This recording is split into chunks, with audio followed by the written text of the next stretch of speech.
Welcome to the Tech Egg. Don't get scrambled. Enjoy the video.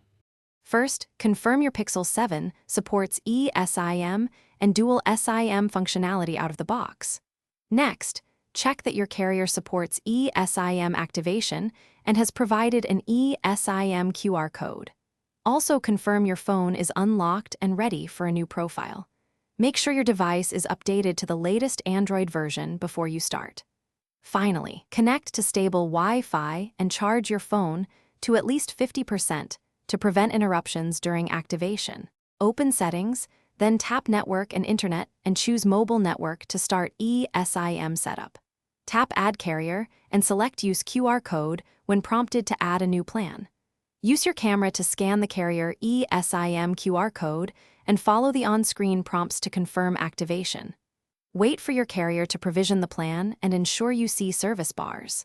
Finally, rename and prioritize your eSIM or physical SIM in settings after successful activation. If activation fails, restart your Pixel 7, reconnect to Wi-Fi, or request a new QR code from the carrier. Check that your carrier account is active and that no network blocks prevent provisioning.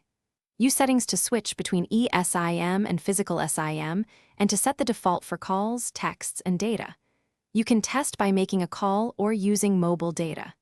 To remove an eSIM profile, go to Mobile Network, select the plan, and choose Remove or Delete Profile to free the slot. Thanks for watching. Consider subscribing if I helped unscramble your problems.